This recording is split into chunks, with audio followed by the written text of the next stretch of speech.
pour la grâce que tu nous as faite dimanche après dimanche de parler de ta part à ton peuple. Et en ces derniers dimanches,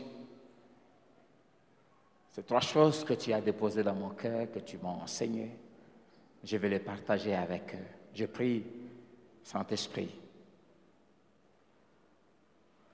que ce message affecte nos vies, transforme nos vies et surtout nous prépare à ton retour et nous donne la ligne de conduite pour l'année qui vient. Au nom de Jésus. Amen. Amen. Ce que 2020 m'a appris sur Dieu et sur ma mission. Tel est mon message de ce matin. Ce que 2020 m'a appris sur Dieu et sur ma mission. Cette année et tout ce qu'elle a produit m'a enseigné des choses sur Dieu et une chose sur ma mission. Proverbe 24, versets 30 à 34. Et nous ferons une longue lecture. Ézéchiel chapitre 2, verset 3. Jusqu'on va enchaîner chapitre 3, verset 1 à 11. Ézéchiel chapitre 2, verset 3 jusqu'à la fin. Et nous lirons le chapitre 3, verset 1 à 11, verset 16 à 21 et les versets 25 à 27. Nous lisons au nom de Jésus, Proverbe 24, verset 30 à 34. J'ai passé près du champ d'un paresseux et près de la vigne d'un homme dépourvu de sens. Et voici, les épines y croissaient partout, les ronces en couvraient la face et les murs de pierre étaient écroulés. 32. Je regardais attentivement et j'ai tiré instruction de ce que j'ai vu. Je tirais une leçon de ce que j'ai vu. Et quelle est la leçon? Un peu de sommeil, un peu d'assoupissement, un peu croiser les mains pour dormir.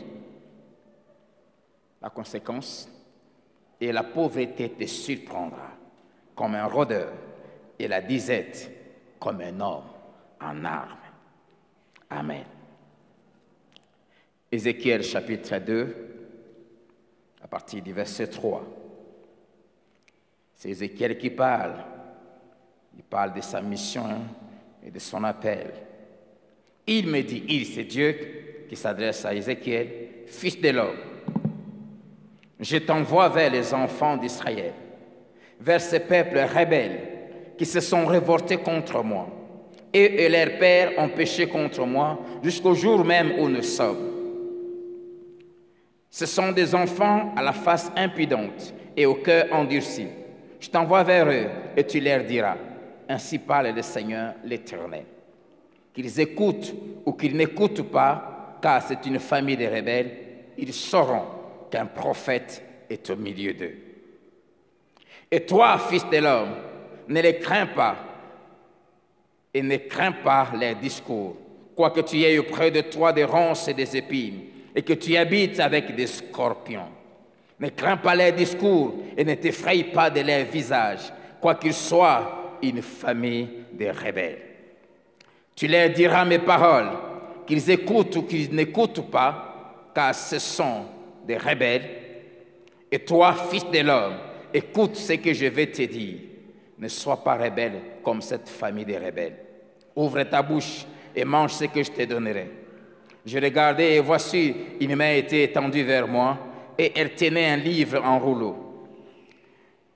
Il est déployé devant moi et il était écrit en dedans et en dehors. Des lamentations, des plaintes et des gémissements y étaient écrits. Chapitre 3. Il me dit, fils de l'homme, mange ce que tu trouves, mange ce rouleau et va, parle à la maison d'Israël. J'ouvris la bouche et il me fit manger ces rouleaux. Il me dit, fils de l'homme, nourris ton ventre et remplis tes entrailles de ces rouleaux que je te donne.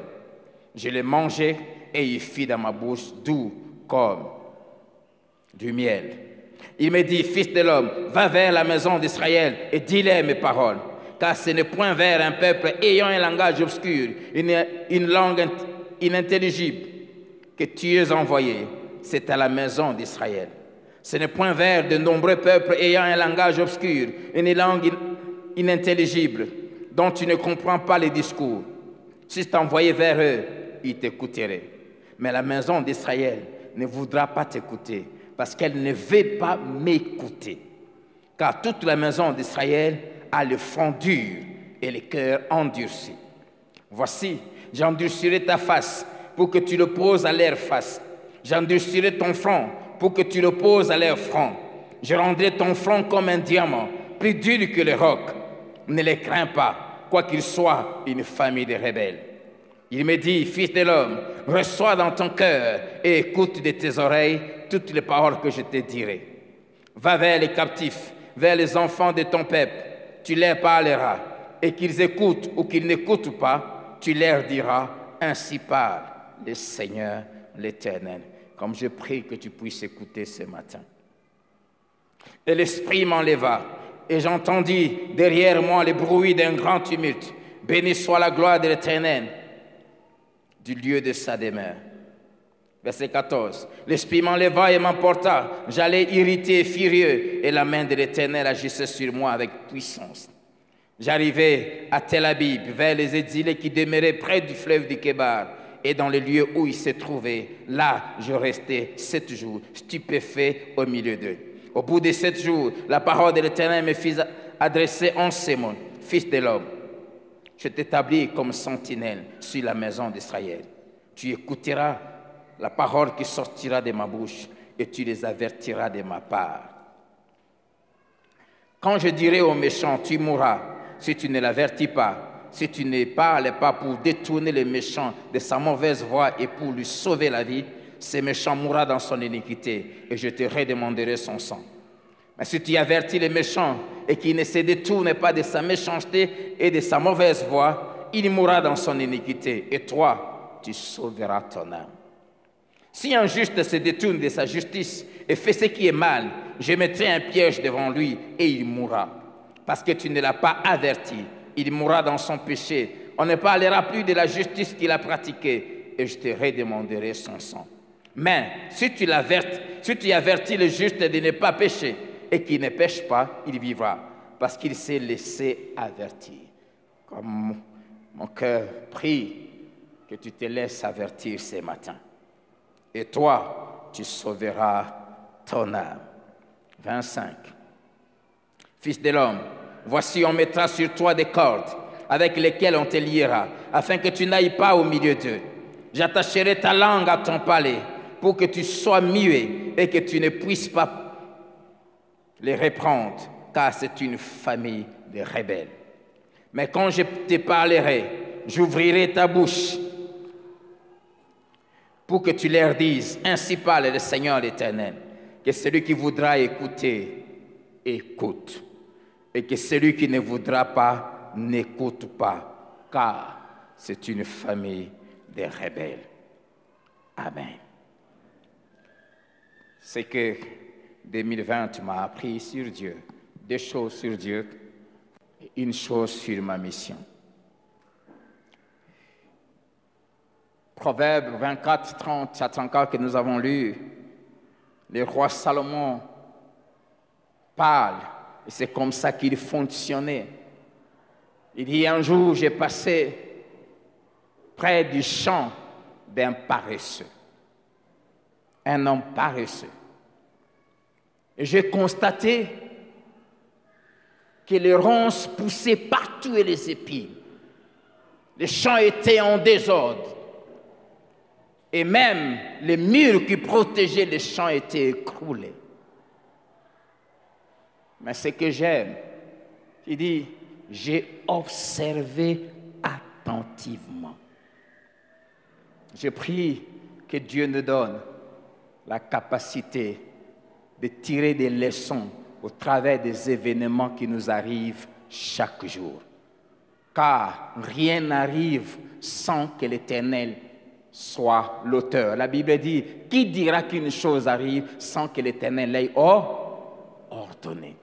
Et Dieu fait une remarque à ses amis, ses intimes. Dans Isaïe 42, verset 18, il dit, tu as vu beaucoup de choses, mais tu n'as point pris garde. On t'a ouvert les oreilles, mais tu n'as pas écouté. Apprenons à tirer des leçons de réalité de la vie. Je vous ai dit ici plusieurs fois, j'ai vu le style de vie qu'avait mené mon père. J'ai vu ce que ça avait produit. J'ai vu les conséquences que ce style de vie a produit. Je n'étais même pas encore converti quand j'ai pris la résolution que je ne toucherai pas une fille, ni avant mon mariage, et je ne toucherai pas à une autre femme que la mienne après le mariage. J'ai tiré des leçons parce que je m'étais dit, mes enfants ne vivront pas ce que j'ai vécu.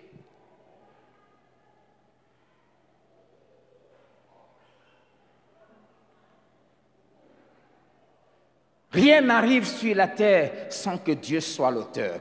Et quand Dieu permet des circonstances dans le monde, il veut nous enseigner. C'est pour ça que la Bible dit, celui qui réfléchit sur les choses trouve le bonheur. Amen.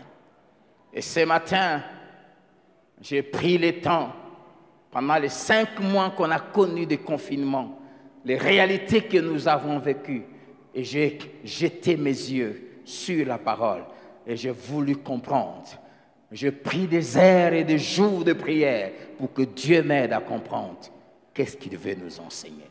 J'aimerais nous partager ce matin 3 choses, 3 leçons que j'ai tirées de ce que 2020 a produit comme situation. Je ne vais pas parler de cette situation car nous en connaissons, nous avons tous vécu.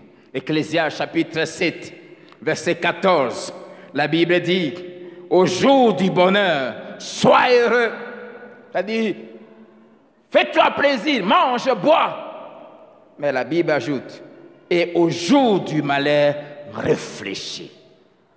Le jour où les problèmes arrivent, la Bible dit, assis-toi et réfléchis. Pourquoi?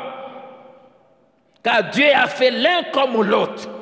Les jours de bonheur et les jours de malheur, les deux sont faits par Dieu. Car Dieu a fait l'un et l'autre afin que l'homme ne découvre en rien ce qui sera après lui. Français courant dit, lorsque tout va bien, sois heureux. Lorsque tout va mal, réfléchissons. J'aime ça. Mettons-nous et réfléchissons. Et 2020 a été une année qui pousse le vrai chrétien, le vrai fils et fille de Dieu à réfléchir, ayant les yeux fixés sur les Écritures. Car nous réfléchissons sur les événements à la lumière de la parole. Et la parole a averti, a écrit tout. Et quand tu plonges tes yeux dans ces livres, tu comprendras ce que veut dire les événements de la vie qui nous arrivent. Et comme j'ai dit, ma réflexion et mon expérience de cette année sur cette année 2020 m'ont appris 3 choses. 2 sur Dieu. Je commence par les 2 sur Dieu. Et je vais terminer par celle-là sur moi. La première chose que 2020 et tous ces événements m'ont appris, c'est que Dieu est le patron du lendemain. 2020 m'a appris que demain appartient à Dieu et à Dieu seul. Que Dieu est le maître du monde. Qu'il a le monde entre ses mains. C'est avec raison que Daniel dit dans Daniel 2, 21 qu'il est le maître des temps et des circonstances. Amen.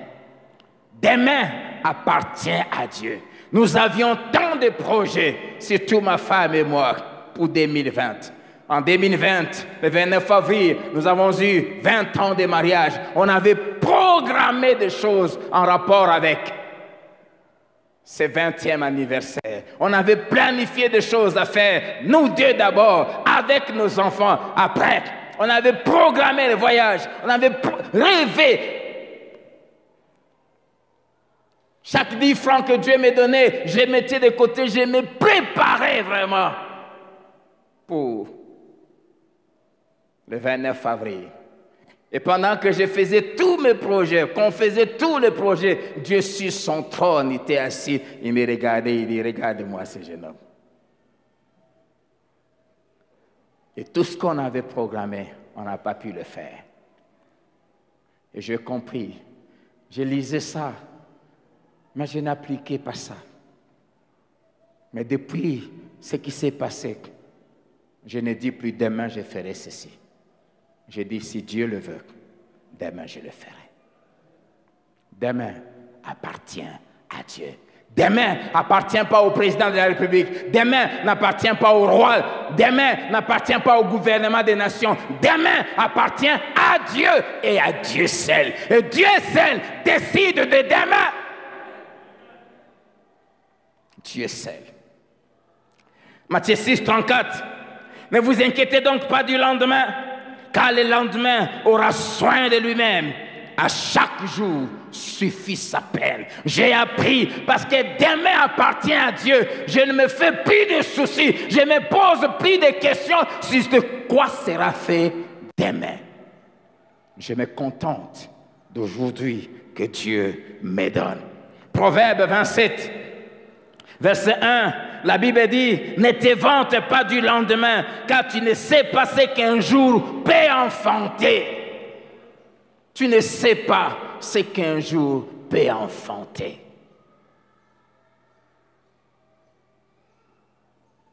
Le jeudi soir, après la prière, quand on est rentré, on était au salon avec ma femme. Quand elle a pris son téléphone, elle a appelé maman Valérie. Elles ont parlé longuement. Elle avait mis main libre. J'écoutais toute la conversation, comment elle riait, elle parlait, elle blaguait. Elle parlait de l'intervention qu'elle allait subir le matin. J'étais là. Je pouvais m'imaginer tout, sauf le message que j'ai reçu le lendemain à 22h. Ne te vante pas du lendemain. Tu ne sais pas de quoi sera fait demain. Un jour peut enfanter beaucoup de choses. C'est pour cela, évitons de faire des projets sans compter sur Dieu, comme si demain était à notre merci. Jacques 4, versets 13 à 15, l'apôtre blâme. Il dit, à vous maintenant qui dites, aujourd'hui ou demain, nous irons dans telle ville, nous y passerons une année, nous trafiquerons et nous gagnerons. Vous qui ne savez pas ce qui arrivera demain, car qu'est-ce que votre vie? Vous êtes une vapeur qui paraît pour un peu de temps et qui ensuite disparaît. Vous devriez dire au contraire, si Dieu le veut, nous vivrons et nous ferons ceci ou cela. Amen. Si Dieu le veut. Je vivrai demain sur le vœu. Et 2, s'il me permet de vivre demain, je ferai telle chose. Qu'est-ce que cela veut dire? Prendre conscience que demain appartient à Dieu me permet de vivre de deux manières. La première manière, sans aucune inquiétude par rapport à demain, jouir d'aujourd'hui. Et la deuxième manière, de faire d'aujourd'hui que Dieu m'a donné un jour de gloire pour lui, un jour de joie pour moi. Amen. Ça, la Bible dit, c'est ici le jour que l'Éternel a fait, qu'il soit pour nous un jour de joie et d'allégresse. Amen. La deuxième chose que j'ai apprise sur Dieu, c'est que la fidélité de Dieu envers ses enfants est sans faille. La fidélité de Dieu envers ses enfants est sans faille. Nous avons vécu 5 mois difficiles. Mais j'ai expérimenté la fidélité de Dieu. Oui, c'est avec raison que David dit dans le psaume 37, verset 25, il dit, j'ai été jeune, j'ai vieilli, et je n'ai point vu le juste abandonné, ni sa postérité mendiant son pain. Je vis la vérité de cette parole. Psaume 34, verset 10 à 11, David dit, craignez l'Éternel, vous ses saints, car rien ne manque à ceux qui les craignent. Rien ne manque, qui est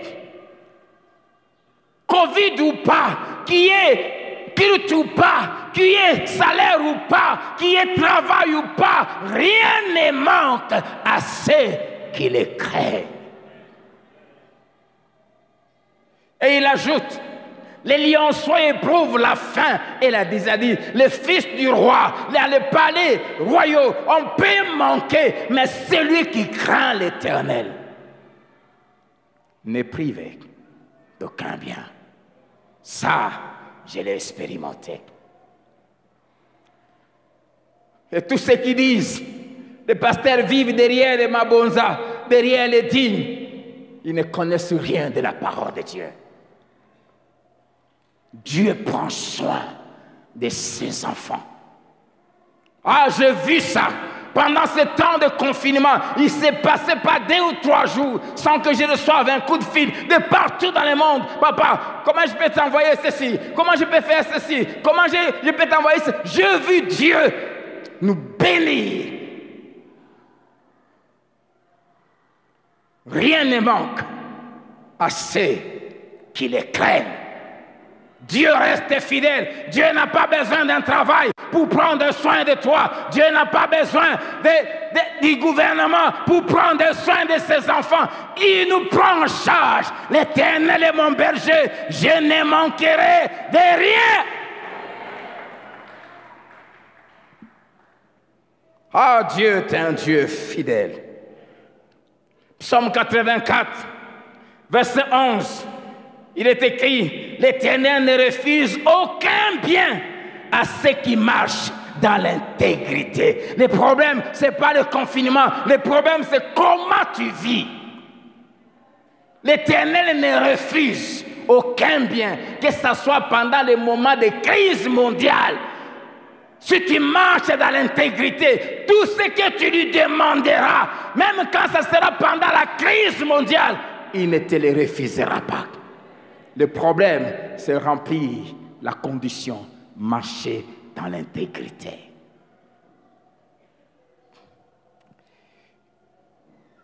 Malachie chapitre 3, verset 18. Vous verrez de nouveau la différence entre celui qui sert Dieu et celui qui ne le sert pas. Entre le juste et les méchants. Dieu, le Dieu de la Bible, fait la différence entre celui qui sert Dieu et celui qui ne le sert pas. Amen. Et pendant tous les temps de confinement, tous ceux qui travaillent ici sont payés par l'Église. Recevez leur salaire avant la fin du mois, comme d'habitude. Dieu est un Dieu fidèle. Dieu a manifesté sa fidélité. Même quand toi, tu ne venais même pas ici, tu n'envoyais même pas ta dîme, Dieu a pris soin de sa maison. Du reste, on a repris la construction pendant le confinement. Alléluia. Il y a un Dieu au ciel. Il est fidèle. Il est derrière ses paroles pour les accomplir. Amen. Il fait la différence. Et j'ai vu Dieu faire la différence. Amen. La 3e leçon, c'est là où je vais beaucoup plus m'attarder ce matin. C'est en rapport avec moi-même et ma mission. Mais aussi, tout celui qui est appelé par Dieu, qui a reçu une mission de Dieu, doit tirer cette leçon.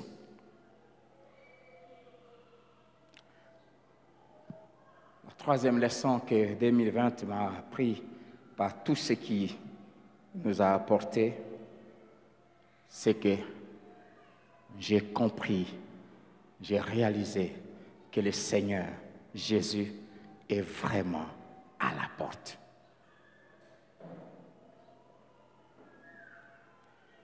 J'ai commencé à entendre dans mon esprit les préparatifs de la sonnerie de la trompette. J'ai compris que l'ange qui doit sonner la trompette, annonçant l'enlèvement de l'Église, a déjà reçu l'ordre, a déjà la trompette dans sa main. Dans quelques, je ne sais pas combien de jours ou d'années qui restent, ça va sonner. Et ça m'a aidé à prendre plus conscience de ma mission et de ma responsabilité. Tous les signes sont là. Tout ce que Jésus a dit, tout ce que Daniel a annoncé,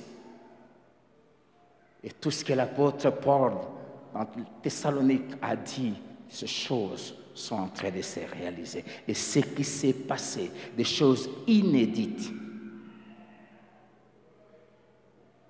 Et ce qui se passe, Dieu seul sait.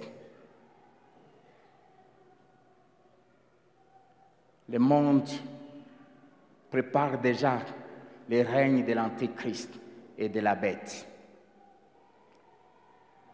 Je parlais avec un bien-aimé qui est à Paris hier soir. Il parlait de sa sœur qui travaille dans un pays européen comme infirmière. On lui impose déjà, on lui dit, si tu ne prends pas ce vaccin, ton travail prend fin. Le monde se prépare déjà à nous imposer des choses. Gloire au Seigneur, ça n'arrivera pas tant que l'Église sera là. C'est pour cela que j'aimerais te supplier. Ne manque pas l'enlèvement. Parce qu'après, ça sera terrible. Ça sera terrible. Dans Matthieu 16, verset 1 à 3, alors le Saint-Esprit m'a fait prendre plus conscience de ma mission et de ma responsabilité. Dans Matthieu 16, 1 à 3, Jésus a dit, vous savez observer les signes, vous savez observer le ciel. Quand vous voyez, il fait bleu, bientôt il va pleuvoir. Quand vous voyez, bientôt il va y avoir ceci. Il dit, vous ne savez pas observer les signes des temps. J'ai compris mon rôle de sentinelle et ma mission d'avertir. Ésaïe 21, versets 6 à 8. Car ainsi m'a parlé le Seigneur. Va, place la sentinelle, qu'elle annonce ce qu'elle verra. Et elle était attentive, très attentive. Puis elle s'écria comme un lion. Seigneur, je me tiens sur la tour toute la journée et je suis à mon poste toutes les nuits. J'ai compris que je ne peux plus me permettre les luttes d'être distrait. Même de me donner un quelconque repos. Je vais aller me reposer au ciel. Il y a du travail à faire. Dieu m'a placé comme sentinelle ici, à Philadelphie d'abord et au Katanga. Je dois être à mon poste toute la journée et toutes les nuits pour avertir. C'est quoi avertir? Informer quelqu'un de quelque chose afin qu'il y prenne garde, afin qu'il fasse attention et qu'il ajuste son comportement. C'est aviser, instruire, prévenir, alerter, appeler à la prudence, conseiller, informer, réprimander même. Et je me suis posé ces trois questions. Qui m'a établi? Et les passages que nous avons lus d'Ézéchiel me répond au verset 7, chapitre 3, verset 16. Dieu dit à Ézéchiel, il dit, je t'ai établi. Il m'a établi sur qui? Il m'a établi sur vous. Il m'a établi sur vous, son peuple de Philadelphie. Et quelles sont mes responsabilités? deux principalement. La première, c'est écouter Dieu. Écouter sa parole, c'est-à-dire être très proche de lui. Cette année qui commence, je vais être de plus en plus rare pour rester de plus en plus longtemps avec mon Dieu. C'est ça ma mission principale et première.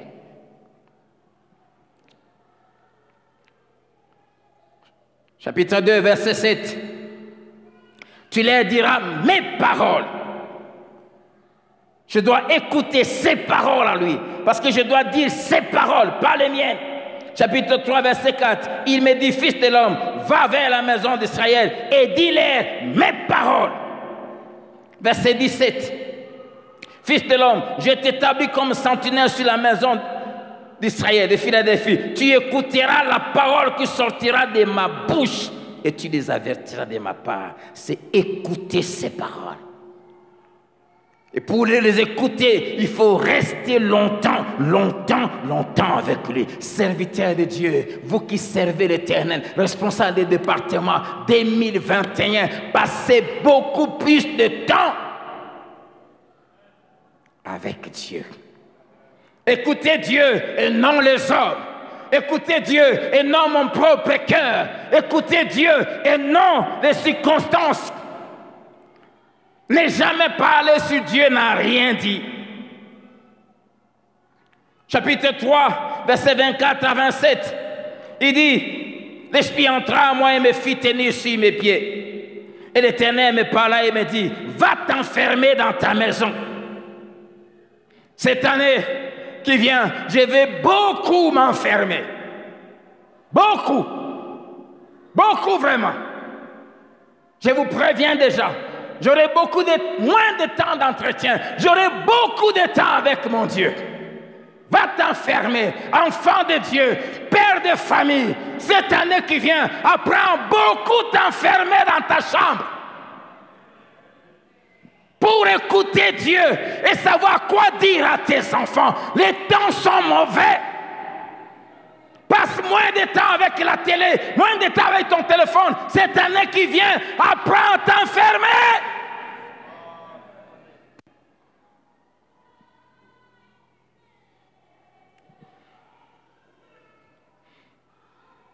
J'aurai moins de contact avec vous l'année qui vient. Et il en sera de plus en plus ainsi. Beaucoup avec Dieu. Et Dieu a imposé à Ézéchiel 7 ans de silence. Il s'est enfermé 7 ans. Il dit, je vais fermer ta bouche, l'attacher à ton palais. Le temps est arrivé où nous ne devons pas ouvrir notre bouche si nous n'avons pas écouté Dieu. Si Dieu n'a rien dit, tais-toi. Même les plus grands prophètes, Dieu ne leur parlait pas sur tous les problèmes de la vie. Je ne sais pas ces gens des prophètes d'aujourd'hui, ils te voient, je vois ceci, je vois ceci, je vois ceci. Même des grands prophètes comme Samuel, Dieu lui a caché ce qui était la mort de la femme, de l'enfant, de la Sunamite. Écoute Dieu. Si Dieu s'était, on s'était. Cessez ces choses. Va toi-même. Demande à Dieu ce qu'il veut dire sur ta vie. Il y aura moins d'entretiens pastoraux l'année qui vient. Apprenez à aller chercher Dieu vous-même. C'est pour cela que vous êtes tout le temps manipulés par des aventuriers.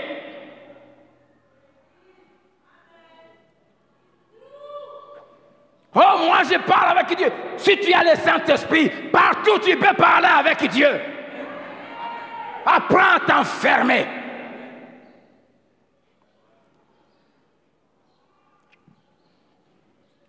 Écoute Dieu. Pour parler aux autres, il faut écouter Dieu. Beaucoup cherchent Dieu, cherchent des messages, des prophètes, mais refusent d'obéir à Dieu et à ses serviteurs, à ce que Dieu dit. Ils se fâchent même quand on leur parle. durement de la part du Seigneur. Ils aiment qu'on les cajole. Beaucoup sont à la recherche des miracles.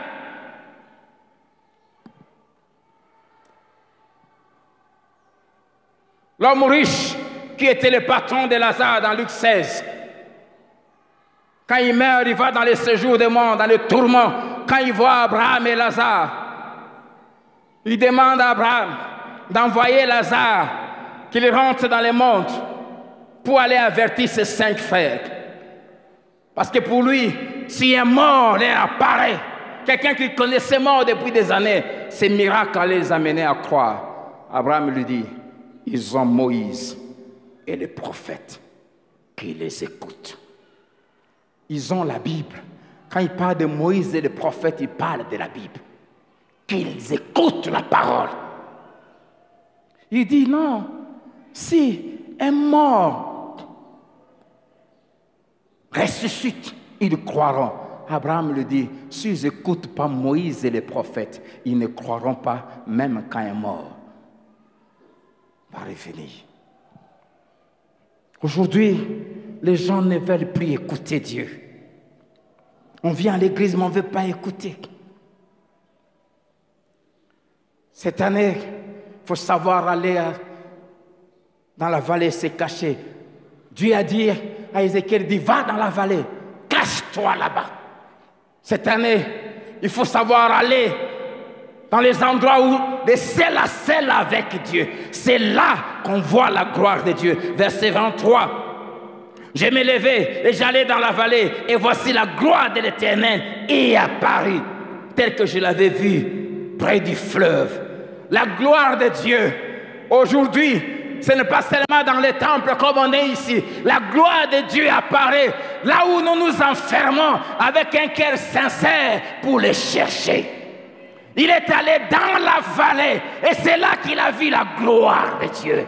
Cette année, aie beaucoup de temps de celle à celle.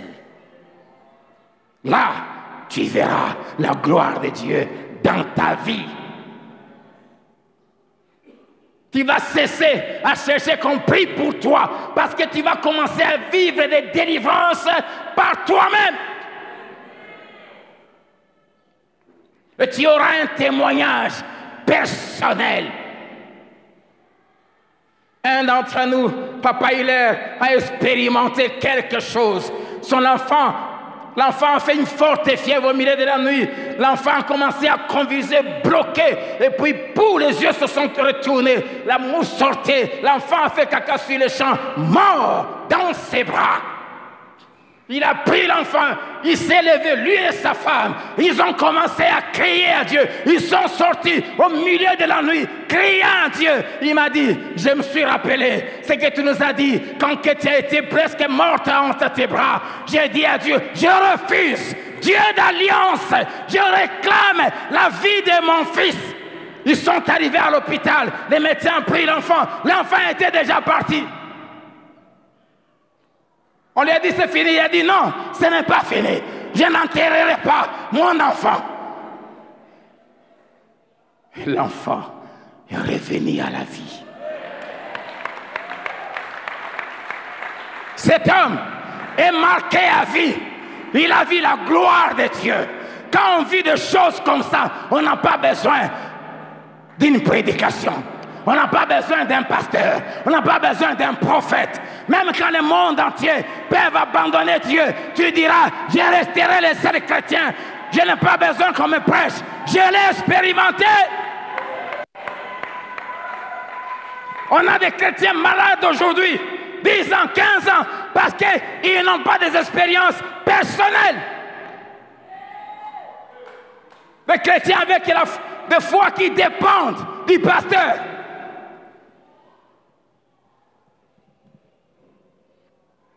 C'est comme ça qu'on a des gens. Quand le pasteur n'est pas là, il reste à la maison. Tu viens ici pour moi? Hey.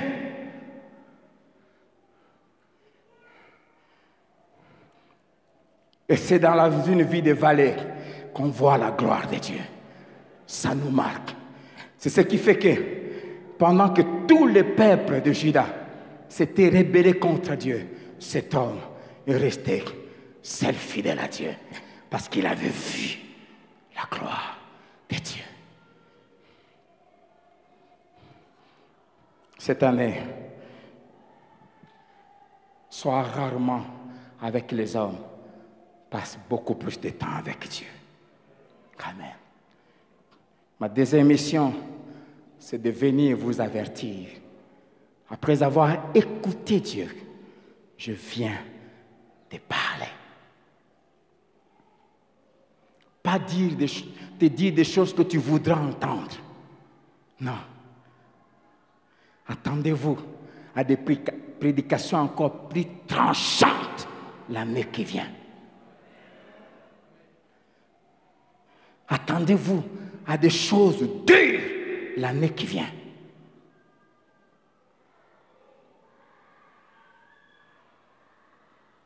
J'aime ce que ce prophète, ce roi pervers, a envoyé sa femme qui s'est déguisée pour aller voir le prophète afin de connaître la volonté de Dieu sur l'enfant. Dieu a averti le prophète qui était déjà trop vieux, qui ne voyait plus, que la femme de Jéroboam allait venir. Et dès qu'elle arrive, le prophète dit, entre femme de Jéroboam, j'ai des choses dures à t'annoncer. J'aimerais vous dire, l'année qui vient, j'aurai des choses dures à vous annoncer. Ça sera de la quinine, mais qui va te guérir de ta malaria et te faire entrer au ciel.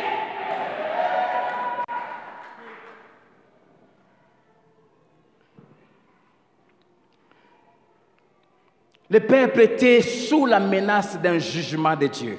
Et ce jugement avait même déjà commencé. Une partie déjà était même partie en captivité.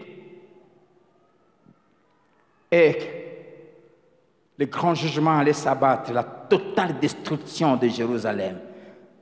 Bien-aimés, le jugement de Dieu a déjà commencé. Ce qui s'est passé cette année annonce déjà la fin des temps. Et n'oublions pas, le jugement commencera par la maison de Dieu. Que dois-je faire pour accomplir ma mission? Verset 2, chapitre 2 plutôt, verset 8 jusqu'au chapitre 3, verset 1 à 3 me donne la réponse. 6 choses. La première chose, Dieu m'interdit d'être rebelle moi-même. Il dit, et toi, fils de l'homme, ne sois pas rebelle comme cette famille. Si tu veux que Dieu t'utilise pour les autres, ne sois pas rebelle comme eux. Deuxième chose, il me dit de me manger sa parole, de tout avaler. Il me dit, prends ce rouleau, avale-les, nourris tes entrailles de ces livres. Je vais manger la parole. Tu es appelé à servir Dieu. Mange la parole. Passe 3 heures, 4 heures, 5 heures à manger la parole. Celui qui veut avoir de l'impact dans la vie des autres doit manger. Nourris-toi de ces rouleaux. Pasteur, nourrissez-vous de ces rouleaux. Chef de département, nourrissez-vous de la parole. Père de famille, nourris-toi de la parole. Mange ces rouleaux. Troisième chose que je dois faire, vous dire tout ce qu'il m'ordonnera de vous dire. Pas vous cajoler, pas vous flatter. Dans 2 Timothée 4, 1 à 5, nous sommes dans cette période où l'apôtre avertissait son fils en disant, dans les derniers temps, les hommes aimeront entendre des choses qui les plaisent. Quatrièmement, ne pas avoir peur de vous, ni de vos menaces, parce qu'il y en a qui menacent déjà, ni de vos discours, ni de vos faces. Chapitre 2, verset 6, il me dit, et toi, fils de l'homme, ne les crains pas, et ne crains pas leurs discours. Quoique tu aies auprès de toi des ronces et des épines, et que tu habites avec des scorpions, ne crains pas leurs discours, et ne t'effraie pas de leur visage, quoiqu'ils soient une famille de rebelles. jamais avoir peur des hommes. Cinquièmement, ce que je dois faire, vous menacer. Dis à ton voisin, le pasteur va commencer à nous menacer. Dis-lui bien. C'est-à-dire t'avertir. Dis-lui. T'avertir. Qu'est-ce que j'aurais à te dire? Verset 18 du chapitre 3. Quand je dirai au méchant, tu mourras, si tu ne l'avertis pas, si tu n'es pas à l'épas pour détourner les méchants de sa mauvaise voie, je vais te dire cette année, si tu n'arrêtes pas, tu mourras. T'avertis de la force qui est devant toi, de la mort éternelle qui t'attend. Cinquièmement, interpeller ta conscience. Pourquoi? Pour 6 raisons. Pourquoi interpeller ta conscience? Pour 6 raisons. La première, pour te détourner de ta mauvaise voie. Deuxièmement, pour te sauver de la mort éternelle, de l'enfer. Troisièmement, pour que ta mort, ta perdition, si tu refuses d'écouter, ne retombe pas sur ma tête. Quatrièmement, pour que je puisse sauver ma propre peau, ma propre vie. Que Dieu n'aille pas à me demander de compte si je ne t'avertis pas. Cinquièmement, pour que tu assumes le jour du jugement, ta perdition. Que tu n'aies aucune excuse ni justification à présenter devant Dieu, car tu auras été averti. Et sixièmement, faire ma part et accomplir mon ministère. C'est pourquoi j'ai tout abandonné. C'est pourquoi j'ai été appelé et établi comme pasteur ici. C'est pourquoi Dieu m'a équipé. Il m'a donné le Saint-Esprit et tous les charismes et les dons, la taille, la voix, tout ce que je suis et tout ce qu'il me donne. Accomplir ma mission. Et il m'a averti. C'est pour cela que je sais que plusieurs refuseront de m'écouter, c'est-à-dire d'écouter Dieu. Il m'a déjà averti. Chapitre 2, verset 3 à 6.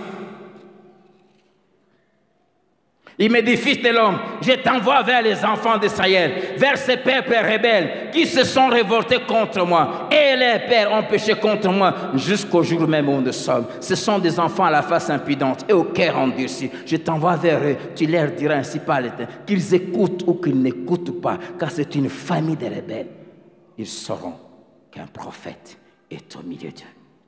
Dieu m'a déjà averti que plusieurs refuseront d'écouter. Dans l'église, nous avons même des gens qui viennent à l'église, mais que Dieu appelle des scorpions, des ronces et des épines. Et Dieu dit, les enfants d'Israël, ce qui est fort, Dieu dit à son serviteur, dit, je ne t'envoie pas vers un peuple dont tu ne connais pas la langue. Si je t'envoyais vers des étrangers, ils allaient t'écouter. Nous sommes arrivés dans cette période où les païens écoutent Dieu plus que les chrétiens. Il n'y a pas de pire ennemi de l'œuvre de Dieu que des religieux. Ceux qui viennent à l'église, qui écoutent des prédications, mais qui ne se laissent pas être transformés par elles. Ils deviennent des religieux. Ils ont la connaissance, mais la connaissance qui enfle, qui n'est pas mise en pratique. Quand on reçoit une connaissance qu'on ne met pas en pratique, ça produit de l'orgueil et on devient l'adversaire de Dieu.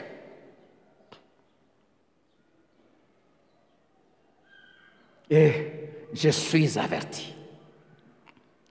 Beaucoup n'écouteront pas.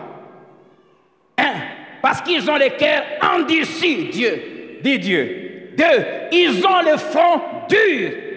Et trois, parce qu'ils ont résolu de ne pas écouter. Ils refusent d'écouter. Et ils sont ici à l'église. Ils sont rebelles et refusent volontairement d'écouter Dieu. C'est pourquoi Dieu prenant conscience de ce temps de la fin, prenant conscience de ce genre d'hommes et femmes qui sont dans son Église, dans cette période qui précède la sonnerie de la trompette, Dieu a choisi et il est en train d'établir des serviteurs et des servantes qu'il a rendus le front dur comme le diamant par toutes sortes de preuves. Amen. Chapitre 3, versets 7 à 9. Il dit, mais la maison d'Israël ne voudra pas t'écouter parce qu'elle ne veut pas m'écouter. Car toute la maison d'Israël a le front dur et le cœur endurci. Parce que tu as le front dur, tout en venant à l'église. Parce que ton cœur est mauvais et tu ne veux pas changer.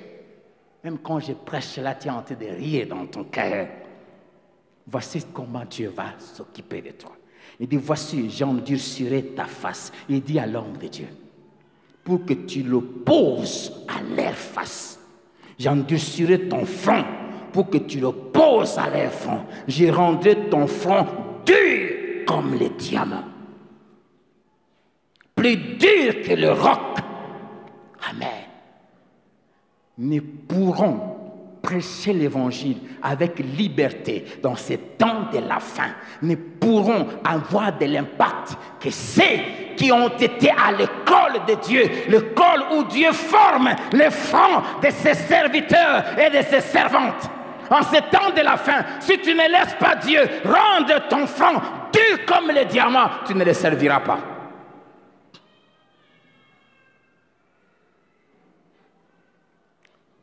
Parce que les hommes sont devenus durs. Refuse d'écouter. Dieu est en train de susciter aussi une race des hommes de Dieu dont les fronts sont durs.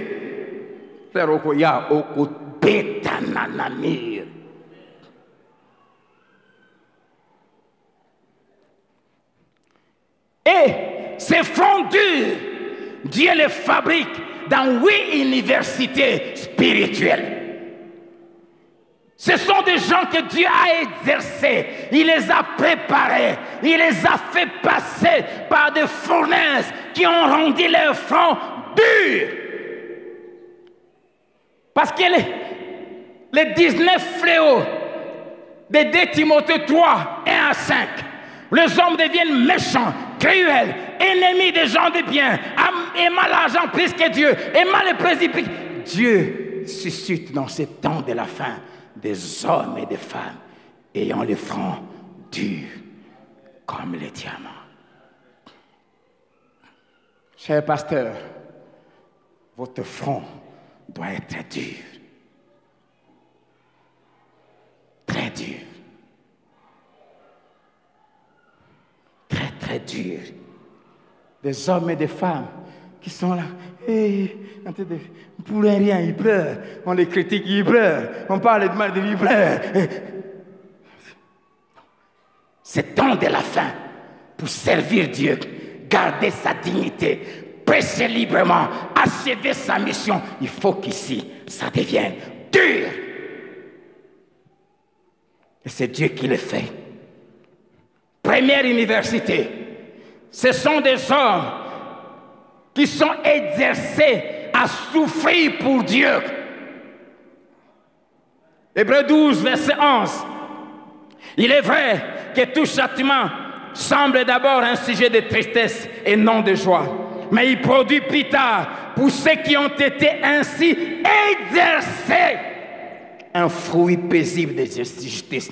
Si tu veux servir Dieu, Joël, exerce-toi à souffrir pour Dieu. Si tu es ce chrétien qui n'aime pas souffrir, qui est prêt à la corrompre parce qu'il manque un peu d'argent pendant 1 mois, tu ne serviras pas Dieu dans ce temps de la fin. Ce sont des gens qui sont exercés à souffrir. C'est pour ça que j'aimerais parler à un homme de Dieu, un jeune homme que Dieu appelle à servir Dieu. Dans 10 ans, tu vas bouger le Lubumbashi, tu vas bouger la nation. Aujourd'hui, tu es en train d'être exercé à la souffrance, à prendre à manquer, à prendre les habits, à prendre l'argent, à manquer de tout. Ces choses ont pour mission rendre ton front dur. C'est pour cela que la crainte de Dieu ne nous tombe pas. Ça se travaille. Ça se travaille. Ça se travaille. Ça se travaille. Ça se travaille. Dès ma jeunesse, j'avais dit, je ne toucherai pas une femme avant le mariage. Je me suis travaillé à la maîtrise. Et quand je suis entré dans le mariage, ça, c'était un exercice. Apprends à souffrir pour Dieu.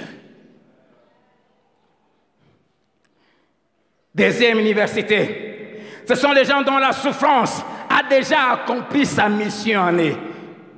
C'est-à-dire, elle a produit l'endurance.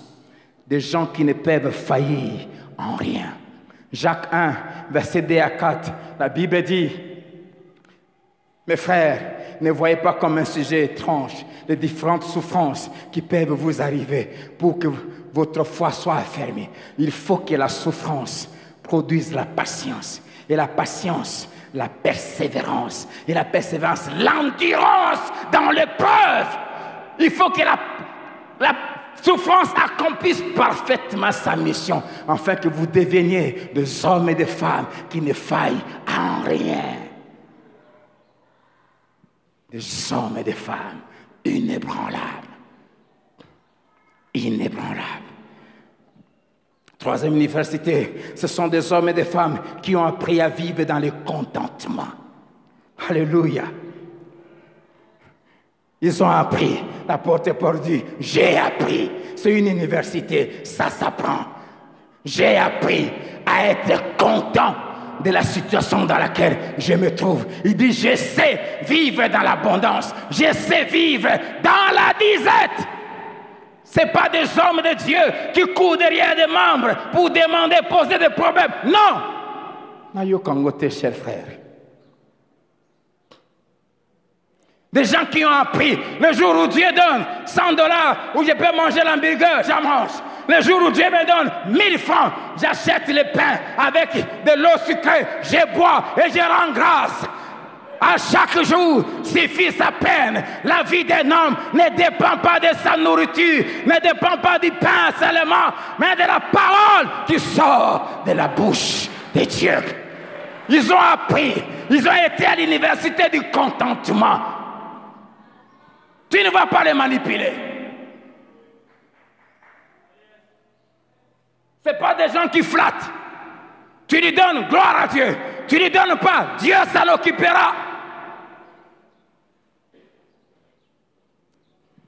Quatrième université, ce sont déjà des gens qu'on n'achète pas. La Bible les appelle des maîtres. On a appris ça dans l'histoire, les Mèdes et les Perses.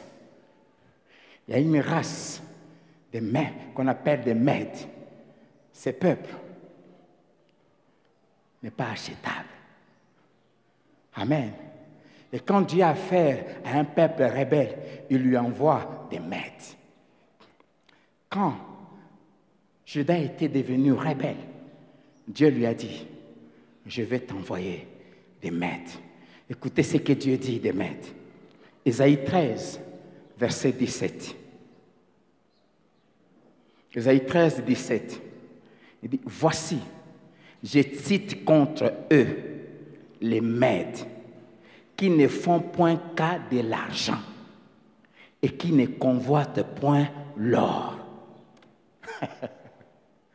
Je vous envoie des Mèdes et ils ne font aucun cas de l'argent. Même si tu mets $1 milliard sur la table, il ne fait aucun cas de l'argent. L'argent ne l'attire pas et il ne convoite pas l'or. Vous m'entendez? Les hommes et les femmes de Dieu, le temps de la fin, ce sont des Mèdes. Des gens qui ne font aucun cas de l'argent. Tu n'achèteras pas mes prédications par ton argent. Tu m'offres une maison. Gloire à Dieu. Je bénirai Dieu. Ce n'est pas toi. Dieu est passé par toi. Mais ne te mets pas en tête que parce que j'ai donné la maison au pasteur, que je paie mes cas.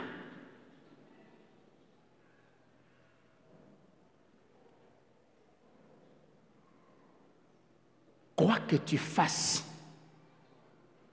j'aimerais vous dire, je ne suis pas achetable.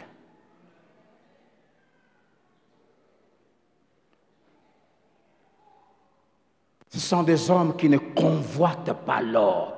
C'est-à-dire qu'ils ne sont pas attirés vers les gens par ce qu'ils voient.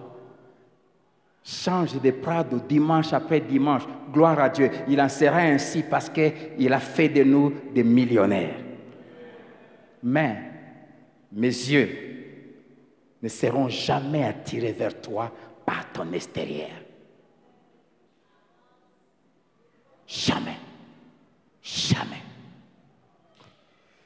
Tu ne me verras pas venir chez toi, venir organiser des veillées au nom qu'à la fin, pasteur prend l'enveloppe pour mettre les carburants. Si tu as des problèmes, viens ici.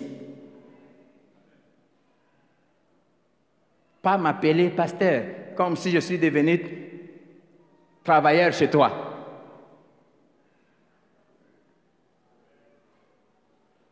Ton fils tousse. Pasteur, si on peut organiser une nuit de prière ici. Ça, n'a yo cabinoté. Si quelqu'un a des problèmes, qu'il vienne ici.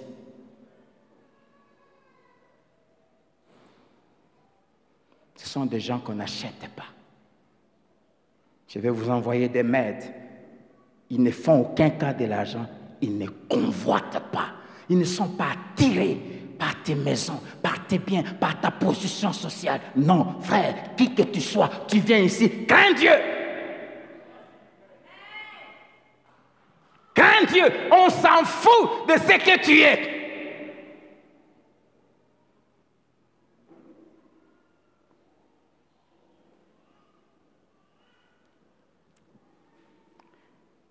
Cinquième université.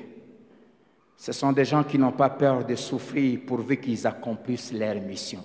Ils n'ont qu'un seul objectif, l'accomplissement de leur mission. Acte 20, verset 24, l'apôtre Paul dit, « Je ne fais pour moi aucun cas de ma vie comme si elle m'était précieuse, pourvu que j'accomplisse ma course avec joie et le ministère que j'ai reçu du Seigneur Jésus d'annoncer la bonne nouvelle de la grâce de Dieu. » Ce sont des Daniel. Pour l'accomplissement de sa mission, il est prêt à faire 3 ans mangeant que des légumes, vivant que de l'eau. 6e université, ce sont des fous de Dieu. Ils ont renoncé à tout pour Dieu. L'apôtre Paul dit, ces choses qui étaient pour moi des gains, je les regardais comme une perte à cause de l'excellence, de la connaissance, des fous de Dieu. Oh Dieu, suscite des milliers de fous de toi ici à Philadelphie, des fous de Dieu. Ils sont prêts à renoncer à tout, à refuser un poste de ministre pour Jésus, à refuser un poste de directeur pour Jésus. Ils sont prêts à tout. Des fous de Jésus. Et dernière université, ce sont des gens qui ne cèdent pas au chantage. J'ai vu ça souvent dans l'église.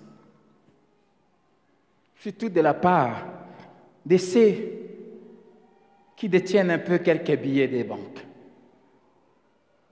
J'ai proposé ceci, comme on veut pas, on n'a pas voulu faire ce que j'ai dit. Je pars.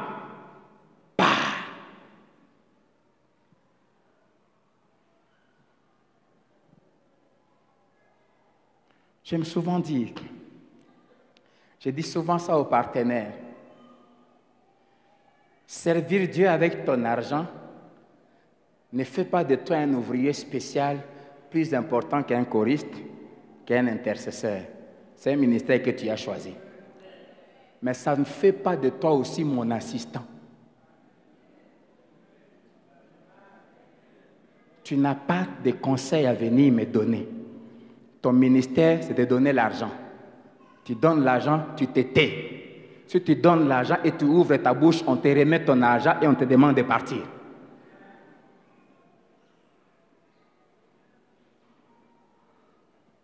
Ce n'est pas parce que tu donnes l'argent que tu deviens l'assistant du pasteur. Et que si tu donnes un conseil, on doit faire ce que tu as dit. Tu as vu ça où? C'est écrit où?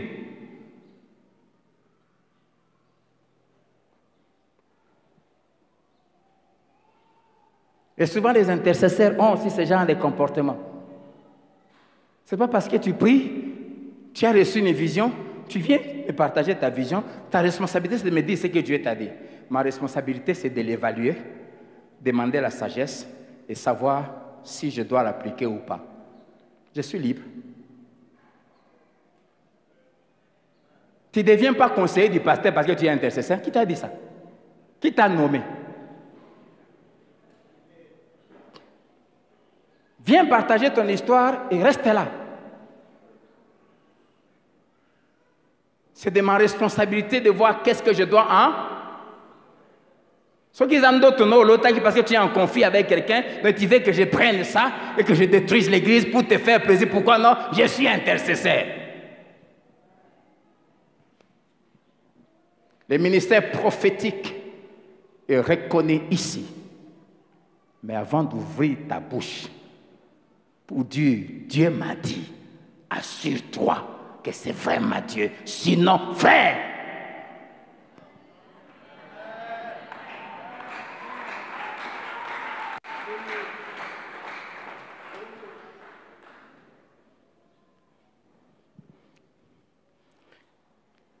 les derniers universitaires, ils ont un seul objectif.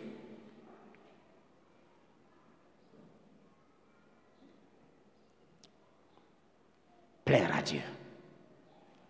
Dieu dit plusieurs fois qu'il t'écoute ou qu'il ne t'écoute pas, parle. Je parlerai. Si tu écoutes, gloire à Dieu. Si tu n'écoutes pas, gloire à Dieu. Moi, je fais ma part. Parler. Avertir. C'est pour cela que j'aimerais, pour terminer, m'adresser aux serviteurs et aux servantes de Dieu.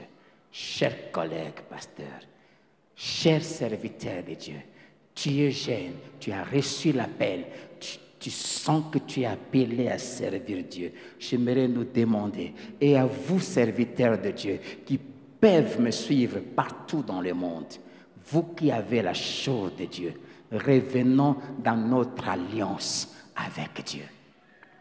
L'alliance de Lévi. Lisons ensemble Malachie chapitre 2. Revenons à l'alliance que Dieu avait traitée avec Lévi, notre ancêtre dans l'œuvre de Dieu. Malachie chapitre 2, c'est un peu long, je vais lire. Maintenant, le premier verset, à vous ce tort de sacrificateur. Si vous n'écoutez pas, si vous ne prenez pas à cœur de donner gloire à mon nom, dit l'Éternel des armées, j'enverrai parmi vous la malédiction et je maudirai vos bénédictions. Oui, je les maudirai parce que vous ne l'avez pas à cœur. Voici, je détruirai vos semences et je vous jetterai des excréments au visage. Quand on voit des choses qui arrivent aux hommes de Dieu aujourd'hui, ça ne pouvait pas arriver. Les excréments des victimes que vous avez sacrifiées, et on vous emportera avec eux. Vous saurez alors que je vous ai adressé cet ordre, afin que mon alliance avec Lévi subsiste, dit l'Éternel des armées. Et il commence à nous rappeler l'alliance. Mon alliance avec lui était une alliance de vie et de paix. Ce que je lui ai accordé pour qu'il me craigne. Dieu va nous accorder la vie et la paix. La paix a dit la protection pour que nous puissions les craindre. Et il a eu pour moi de la crainte. Il a tremblé devant mon nom. La loi de la vérité était dans sa bouche. Et l'iniquité ne s'est point trouvée sur ses lèvres. Il a marché avec moi dans la paix et dans la droiture. Et il a détourné du mal beaucoup d'hommes. Car les lèvres des sacrificateurs doivent garder la science, c'est-à-dire la connaissance. Et c'est à sa bouche qu'on demande la loi. Parce qu'il était un envoyé de l'Éternel des armées. Mais vous êtes écartés de la voie. Vous avez fait de la loi une occasion de chute pour plusieurs. Vous avez violé l'alliance de Lévi, dit l'Éternel des armées. Conséquence dit, et moi, je vous rendrai méprisable et vil aux yeux de tout le peuple, parce que vous n'avez pas gardé mes voies et que vous avez égard à l'apparence des personnes quand vous interprétez la loi. Serviteurs de Dieu, revenons à l'alliance de Lévi. Deutéronome, chapitre 33, versets 8 à 11. Deutéronome 33, versets 8 à 11. La prophétie faite par Moïse sur Lévi. Sur Lévi, il dit, les Tumim et les Urim ont été confiés à l'homme saint. La connaissance de la volonté de Dieu. Ces deux pierres qui permettaient qu'on connaisse la volonté de Dieu ont été remises à l'homme saint. Revenons à la crainte de Dieu. Une vie sainte. La sainteté d'un homme de Dieu doit être d'un niveau très élevé.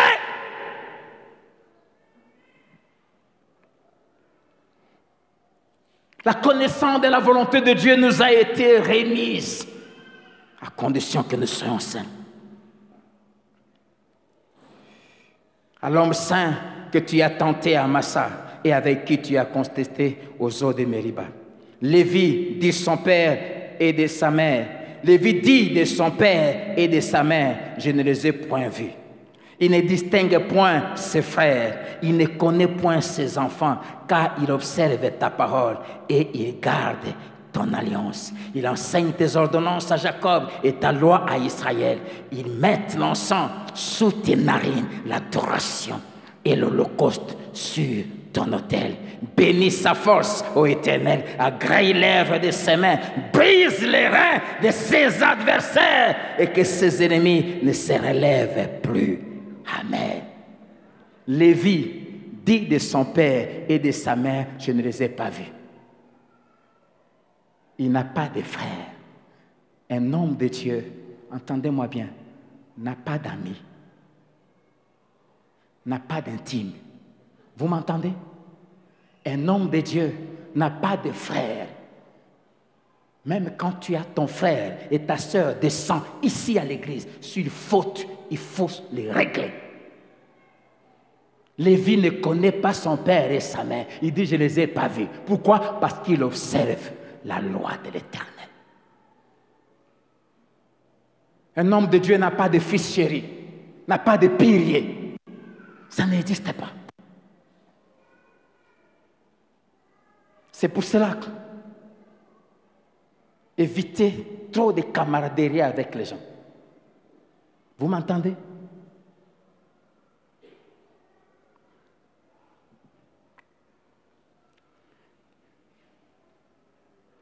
Il ne distingue point ses frères.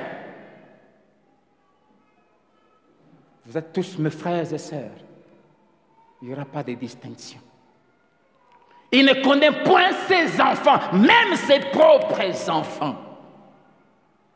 Car il observe ta parole et garde ton alliance. Il enseigne tes ordonnances. C'est pour cela, celui qui fera ainsi, Dieu bénira sa force. Dieu bénira sa force spirituelle. Dieu bénira sa force morale. Dieu bénira sa force physique. Dieu bénira sa force. Dieu brisera ses adversaires. Ne te fais pas mon adversaire. Mon Dieu te brisera.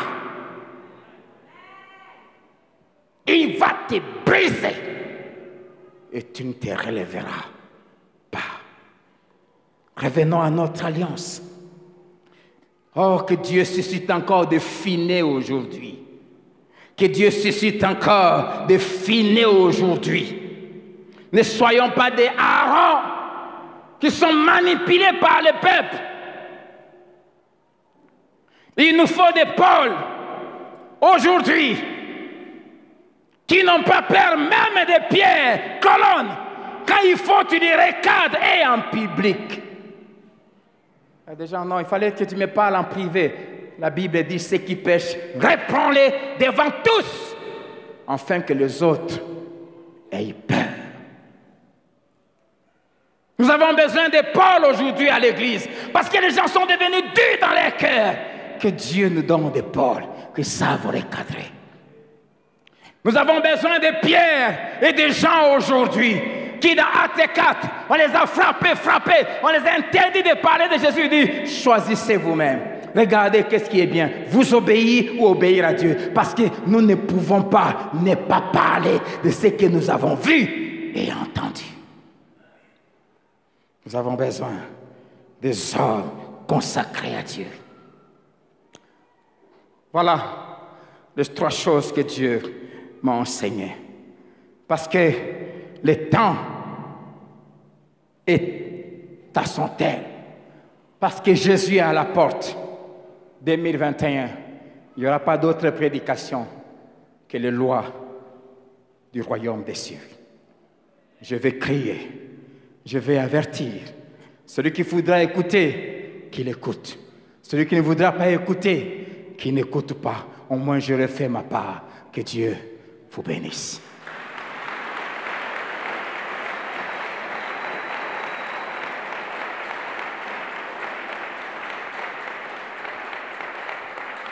Père, je n'ai pas même d'appel à faire ce matin. Tout ce que je te demande, qu'on m'écoute ou qu'on ne m'écoute pas, que Philadelphie sache qu'un prophète de Dieu, porte-parole de Dieu, est établi au milieu d'eux. Merci Seigneur pour ta parole. Merci pour ta fidélité. Agrée nos dîmes, agrée nos offrandes, agrée toutes nos contributions. Seigneur, en ces derniers dimanches, agrée tous ceux qui te sont restés fidèles dans la contribution de ces $20 ou plus que nous t'offrons pour le remboursement de l'achat de ces lieux. Bénis ton peuple et bénis ton Église au nom de Jésus. Amen.